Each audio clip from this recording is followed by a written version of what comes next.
A determinação do povo brasileiro é digna de admiração em todo o mundo. A imprensa internacional está atenta ao que se passa no país e noticia com cada vez mais frequência os avanços das manifestações.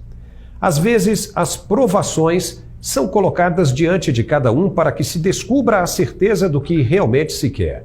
E o brasileiro tem mostrado que, mesmo diante das adversidades até meteorológicas, não tem arredado 1 centímetro sequer de suas intenções. Nem sol, nem frio, nem sereno tem feito os manifestantes desistirem de sua causa maior. Na tarde desta quinta-feira, caiu uma chuva forte de granizo atípica em Brasília, com ventos assustadores. Mas os manifestantes pacíficos, em frente ao quartel-general do Exército, se mantiveram firmes e de maneira comovente, ajoelhados, no meio da tempestade, orando pelo que buscam incansavelmente. Chuva torrencial em Brasília, chovendo pedra nesse momento. Agora são 12h30 mais ou menos. E olha aí, os manifestantes orando. Olha que coisa linda, orando pelo nosso país. É isso aí, Brasília. Não vamos desistir, não. Força. O movimento dos manifestantes só cresce e uma mega manifestação se aproxima com o fim de semana e feriado do dia 15 de novembro. E tem dado certo. Nesta sexta-feira, o Exército Brasileiro se mostrou solidário mais uma vez com a causa e divulgou uma nota inquietante destinada às instituições e ao povo brasileiro. A nota já começa com o seguinte recado: acerca das manifestações populares que vêm ocorrendo em inúmeros locais do país, a Marinha, o Exército e a Força Aérea Brasileira reafirmam o seu compromisso irrestrito e inabalável com o povo brasileiro, com a democracia e com a harmonia política e social do Brasil, ratificado pelos valores e pelas tradições das Forças Armadas, sempre presentes e moderadoras nos mais importantes momentos de nossa história. Para quem conseguir entender, verá que o recado demonstra também, no trecho a seguir, uma profunda inquietude com o cerceamento dos direitos básicos do cidadão e com os constantes ataques à Constituição. Lembrando que nenhum brasileiro está acima das leis. Continua a nota. A Constituição Federal estabelece os deveres e os direitos a serem observados por todos os brasileiros e que devem ser assegurados pelas instituições, especialmente no que tange à livre manifestação do pensamento, a liberdade de reunião pacificamente e a liberdade de locomoção no território nacional. E tem mais.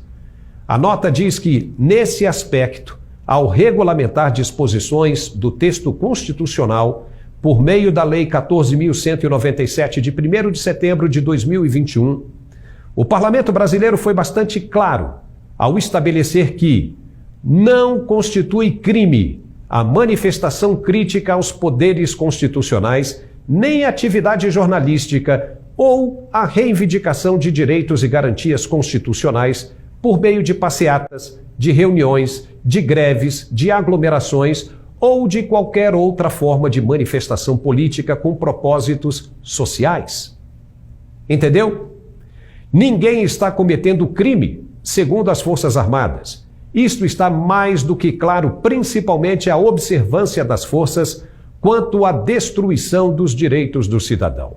E entre as funções das Forças Armadas está justamente essa, de restabelecer o que está escrito na Constituição e não está sendo respeitado pelas autoridades constituídas.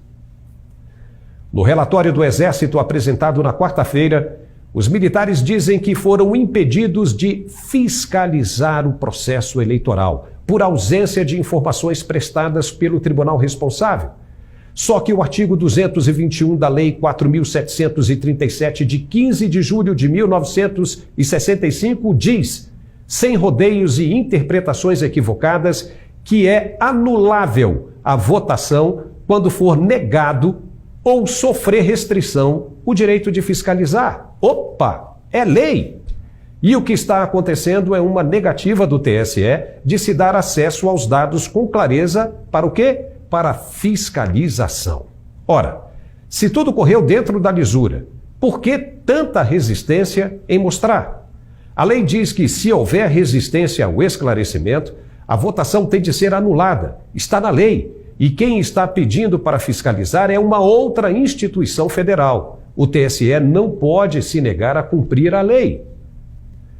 A velha imprensa tradicional está criticando as Forças Armadas pelo interesse em fiscalizar, dizendo que não é competência delas. Mas também, por outro lado, não é competência dos ministros do STF desrespeitarem a Constituição e estão fazendo isso sem a menor preocupação com os resultados. Quando acontece, o povo tem de recorrer a uma força maior que a do Judiciário, para lembrar os ministros que eles não estão acima da lei e que também devem respeito à Carta Magna. E, nesse caso, as Forças Armadas são o representante e protetor do povo brasileiro, que se sente ameaçado pela ditadura escancarada da toga. Agora vamos analisar quais são os dois únicos caminhos que poderá resultar essa situação de conflito, que na verdade nem deveria estar acontecendo se todo o processo tivesse sido transparente. Se o processo é democrático, por que esticar a corda tanto assim, se recusando a mostrar o que tem de ser mostrado por lei? Qual o problema? Por que tanta dor de cabeça? Mas vamos lá. Primeiro, as Forças Armadas pedem informações sobre os dados técnicos do TSE sobre o pleito de 2022. Se o tribunal se recusar a fornecer, estará infringindo a lei e deverá ser punido e a votação anulada. Isso é fato. E qual seria a justificativa do TSE para desrespeitar a lei em caso de recusa de fornecimento dos dados? Só se tiver com medo de alguma coisa bombástica para comprar uma briga desse tamanho. Isso não é aconselhável. Mas, caso o TSE respeite a lei e forneça os dados e os militares confirmam que não houve irregularidades, então o candidato vencedor é diplomado, enfim, sem problema algum, e tudo volta à sua normalidade esperada. Esse é o primeiro caminho. Mas, caso se identifique alguma anomalia, o presidente do tribunal terá de fazer ele mesmo o anúncio à nação, mostrando as irregularidades e cancelando a votação. Caso ele se recuse, poderá ser preso por ser o responsável pelo tribunal e a tarefa ficará com o ministro substituto. E aí o segundo colocado, que foi vítima de softwares maliciosos, no caso, será diplomado como o verdadeiro vencedor. Não há como fugir dessa análise, que está inteiramente, por incrível que pareça, dentro das 4 linhas. Uma dessas duas coisas deverá acontecer, e nenhuma verdade ficará oculta.